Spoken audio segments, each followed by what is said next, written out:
Comment initier un moment intime, un rapport avec ton partenaire? Si tu es timide, ça peut être quelque chose avec lequel tu te retrouves en difficulté, tu as l'impression d'être un petit peu gauche, tu ne sais pas trop quoi faire à part peut-être l'embrasser de manière plus appuyée ou de le toucher. Mais voilà, tu te sens pas forcément à l'aise avec ce type d'entrée en matière et tu aurais envie justement de créer un contexte où tu peux tranquillement glisser vers cette rencontre intime, cette rencontre charnelle de manière plus enthousiaste, plus joyeuse et surtout plus sereine. Cette vidéo, elle est pour toi. La première chose, c'est justement de voir la rencontre intime, charnelle, comme non pas l'objectif, mais comme le résultat de tout un tas d'étapes qu'on a mis en place avec son partenaire. Parce que très souvent, on a l'impression que le faire l'amour commence dès lors qu'on se touche, dès lors qu'on s'embrasse, dès lors qu'on passe la porte de la chambre à coucher. Et en fait, ça, c'est vraiment une méconception autour de l'intimité. Justement, ce qui amène à cette intimité charnelle, c'est d'autres catégories de l'intimité. La première étape, justement, quand tu as envie de glisser vers un moment charnel, intime, c'est de sortir du toucher et de commencer à toucher avec les yeux. Moi, c'est une expression que j'adore, caresser du regard. Dès lors que tu vas davantage investir ton regard et surtout, parfois tu peux te sentir un petit peu bof au niveau de désir, mais de regarder intensément ton partenaire, de regarder ces zones de son corps qui t'ont plu et te plaisent encore, eh bien ça va venir réveiller cette sensation, cette envie de je veux mon partenaire en fait, parce que ça me plaît. La manière dont il se touche le visage, la manière dont sa posture est, tous ces éléments sont des choses qui me donnent envie d'aller vers lui et donc de caresser l'autre du regard, ça va être hyper important pour rentrer dans ce jeu de séduction charnelle. Donc c'est comment toi déjà tu en viens à t'exciter et à faire monter cette excitation par toi-même avec ce jeu du regard et ensuite dans cette deuxième étape du regard de soutenir le regard de l'autre et de complètement jouer cette carte de j'assume que je te regarde, j'assume que je te mate, j'assume que je suis en train de te dévorer du regard et ça va être vraiment d'y mettre une intentionnalité dans la manière dont tu le regardes, c'est-à-dire qu'il y a une différence entre un regard neutre et un regard où on insiste, où on ralentit sur certaines zones du corps, sur sa bouche, sur son torse, sur ses mains, sur ses fesses. Donc en fait, le rythme avec lequel tu vas le regarder, ça va complètement teinter ce moment de regard, ces échanges de regards avec ce côté un petit peu électrique du désir et de l'envie d'écrire la suite de l'histoire. La deuxième chose, et qui je trouve est ultra érotique, c'est de jouer sur la communication, les jeux de mots, l'humour, parce que on peut très simplement s'amuser en répétant, je sais pas, ton partenaire qui te dit est-ce que tu as soif? Je te sers un verre d'eau. Par exemple, en ce moment il fait chaud. Tu peux lui répondre avec un ton un petit peu plus sensuel et appuyé. Ah oui, désaltère-moi. Tu vois, en fait, c'est de jouer avec les expressions, de jouer sur le double sens, par exemple, avant de répondre, tu le regardes intensément et après, tu réponds avec ce côté un petit peu grivois, sensuel, joueur, parce qu'en fait, c'est ce jeu qui va venir donner le ton et qui va nous donner envie finalement de jouer la partie. Donc, c'est cette communication, c'est aussi de passer à côté de ton partenaire et de lui glisser à l'oreille « Ah bah j'adore cette chemise, la manière dont elle tombe sur toi. Ton odeur me donne des envies que je ne pourrais pas nommer actuellement. » Donc c'est ce type de communication qui va être ultra excitante. Et un autre point dans la communication, dans ce jeu, qui amène justement de l'excitation, de l'anticipation, du désir, c'est de vous voyer son partenaire. Alors ça, c'est quelque chose qui est déjà un peu désarçonnant parce que tu le fais pas spontanément et plus on connaît son partenaire, on le vous voit pas en fait. Maintenant, même avec les réseaux sociaux, etc., on a cette propension à facilement tutoyer. Et le fait de le vous voyez, déjà, ça va venir créer un cadre un peu différent, un jeu, et puis ça rajoute de la séduction parce qu'à la fois ça crée une distance, c'est cette illusion de je prends de la distance, mais c'est volontaire parce que je veux te séduire et je veux venir ouvrir la porte de l'intimité charnelle.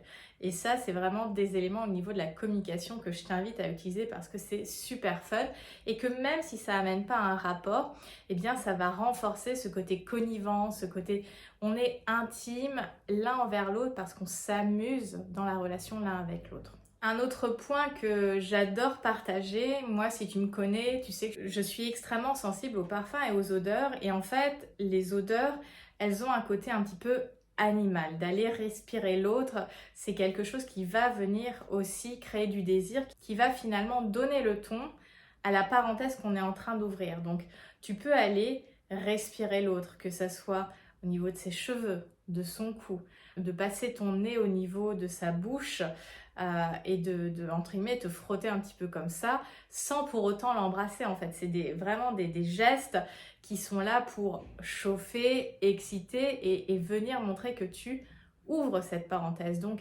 d'aller respirer l'autre, d'aller lui tourner autour, c'est quelque chose qui va être extrêmement excitant et puis ça va aussi réveiller ton corps sensoriel, donc de te reconnecter à ce que tes sens sont en train d'éprouver. Et oui, on est dans une société supra-hygiéniste où on veut que ça sente bon, etc.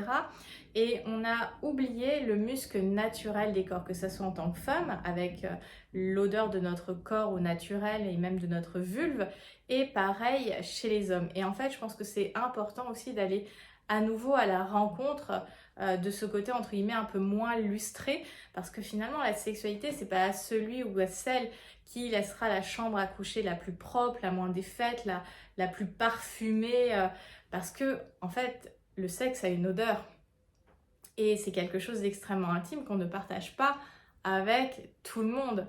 Donc d'aller respirer l'autre, d'ouvrir cette parenthèse olfactive dans la séduction, c'est quelque chose qui est supra intéressante. Et puis si tu as envie de jouer avec justement les parfums, donc par exemple de mettre un parfum que tu as un petit peu moins l'habitude de mettre et de lui dire qu'est-ce que tu penses de ce parfum sur ma peau? Et donc, tu l'invites à te respirer au niveau de la nuque, du cou, du poignet, voilà, de toutes ces zones chaudes et même via potentiellement un produit cosmétique, ça peut être un élément déclencheur pour passer à la chambre à coucher. Après, ce que j'aime beaucoup et qui est un petit peu complémentaire avec cette idée d'aller respirer l'autre, justement, je parlais de faire monter cette envie et ouvrir cette parenthèse de passer à l'action, de passer dans un moment d'intimité charnelle sans se toucher, c'est justement de frôler ton partenaire. Tu peux faire une proposition, finalement c'est de te rapprocher, coller ton épaule et voir si justement son corps réagit, s'il y a une ouverture et aller à la vitesse supérieure, donc peut-être coller ta poitrine contre son torse, contre son dos, le regarder, le respirer, tout ça en même temps. Et finalement, avant même que les mains viennent à caresser le corps, finalement que les corps se rencontrent dans ce côté on se frôle, on s'apprivoise finalement, parce qu'on a trop souvent tendance à vouloir aller trop vite aussi dans les caresses, dans l'exploration du corps. Et je trouve ça intéressant et surtout important de laisser les corps se rencontrer à travers les vêtements. Parce que les vêtements, c'est quelque chose qui vient nous protéger. On n'est pas encore dans une position réelle, physique de vulnérabilité comme quand on est nu. Et donc, le fait d'avoir le vêtement, c'est quelque chose qui va rajouter de l'érotisme et un peu de sensualité. Parce qu'on a d'abord le frottement du vêtement contre notre corps. Donc, c'est quelque chose qui va venir stimuler notre organe peau. Et on a aussi tout cet imaginaire qui est en train de se créer quand on frôle l'autre avec notre corps de tiens, il y a un crissement de tissu, tiens, il y a des bruits qui peuvent m'exciter. Et donc ça plus ça plus ça vient ouvrir cet espace où ça devient ultra érotique.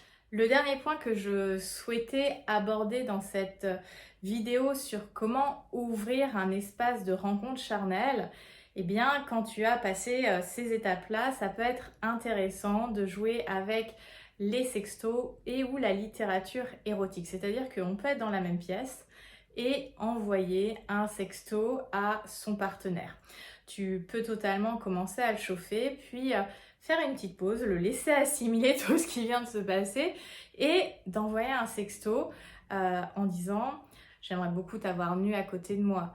J'ai envie de passer ma bouche sur tout ton corps. J'ai envie d'entendre ta respiration contre mon oreille. » Donc en fait, toutes ces petites phrases qui viennent montrer ce qu'on a en tête, sans pour autant réellement les nommer, puisqu'on va parler d'une sensation, d'une respiration. Donc en fait, on est dans la suggestion, et cette suggestion, ça vient un petit peu mettre le feu aux poudres. Après, si on a envie d'aller même plus loin, c'est d'utiliser des supports type littérature érotique. Il en existe de plus en plus sur Internet, sur Instagram, etc. Et en fait, ces écrits érotiques viennent justement ouvrir une parenthèse, viennent mettre un contexte, être à la fois dans la suggestion, mais même parfois plus, puisqu'on est ensuite dans des moments littéraires qui vont davantage décrire le mouvement des bouches, le mouvement des corps. Et là, en fait, ça vient créer dans la tête un scénario qui va totalement exciter ton partenaire, mais aussi toi t'exciter parce que tu es celle qui va lire ce passage, cette phrase, ce paragraphe ou cette page. Ça dépend du temps que vous allez tenir en fait finalement. Donc voilà 5 conseils justement pour ouvrir la porte au rapport, comment initier, surtout si tu te sens un peu timide, un rapport sexuel, une relation charnelle. N'hésite pas à me partager, toi, quelle est ta méthode justement pour dépasser ta timidité ou des fois un petit peu ce malaise de ça y est, c'est moi qui passe à l'action. Ça m'intéresserait beaucoup d'avoir ton retour d'expérience dans les commentaires. Et puis évidemment, si tu as aimé cette vidéo, je t'invite à t'abonner à la chaîne Âme Fauve, comme ça te permet de suivre son actualité. Si tu veux me retrouver au quotidien, les liens vers mes réseaux sociaux sont en box de description. Pour les personnes qui seraient sur Paris, j'organise un coaching en petit groupe de femmes le 18 juin sur Paris. Donc pareil, je mettrai un lien d'inscription sur l'écran. Ce sera un dimanche après-midi, le dimanche 18 juin, où pendant cet après-midi, on viendra vraiment explorer la magie du plaisir féminin. Donc à la fois au niveau émotionnel et corporel, justement pour que après, dans ton intimité, tu puisses te sentir plus en confiance et plus dans le lâcher-prise, tant dans les pratiques que tu peux faire que dans la manière dont tu vas rencontrer l'autre d'un point de vue corporel, physique.